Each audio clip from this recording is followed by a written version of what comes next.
தீபாவளிக்கு முன்னாடி நாள் இந்த மாதிரி பரபரப்பாக எல்லா வேலையும் செஞ்சோம் அப்படின்னா தான் நாளைக்கு தீபாவளி மாதிரியே தெரியும்.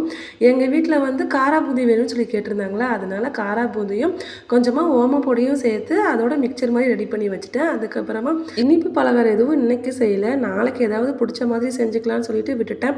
அது மட்டும் இல்லாமல் இந்த ஆஃபீஸில் கொடுத்த ஸ்வீட் பாக்ஸ் எல்லாம் வேற இருக்கா, அதையும் காலி பண்ணணும். அதனால கொஞ்சமாக மட்டும் ஸ்வீட் செஞ்சுட்டு மற்றதெல்லாம் இன்னொரு நாள் பார்த்துக்கலாம்னு சொல்லிட்டு விட்டாச்சு. அரிசி ஊற வச்சு இட்லிக்கு மாவு ரெடி பண்ணி வச்சுட்டேன். ஏன்னா தீபாவளி அப்போ இட்லி மட்டன் குழம்பு தான் ரொம்ப ஸ்பெஷல். ஒரு வாரத்துக்கு முன்னாடி என்னோட ஹஸ்பண்ட் சொல்லி வச்சுட்டாரு, தீபாவளி அப்போ இட்லி மட்டன் குழம்பும் கண்டிப்பாக இருக்கணும்னு சொல்லிட்டு அதுக்காக மாவு ரெடி பண்ணி வச்சுட்டேன். இந்த மிக்சர் வீட்லேயே ரெடி பண்ணும்போது அதோட ஃப்ளேவரும் சூப்பராக இருந்தது. அதனால பக்கத்துல எல்லாம் வாசனை கண்டிப்பாக போயிருக்கும். அதனால பக்கத்து வீட்டுக்கும் இன்றைக்கே ஒரு பார்சல் போட்டு கொடுத்தாச்சு. நாளைக்கு அவங்க ஏதாவது செஞ்சால் கண்டிப்பாக எங்களுக்கு கொடுத்துருவாங்க. அதுக்கப்புறம் இன்றைக்கி சண்டேங்கிறதுனால என்னோட ஹஸ்பண்ட் வந்து கொஞ்சமாக மீன் வாங்கிட்டு வந்திருந்தாரு. அந்த மீனை வந்து கொஞ்சம் ஃப்ரை பண்ணிவிட்டு கொஞ்சமாக குழம்பு வச்சாச்சு.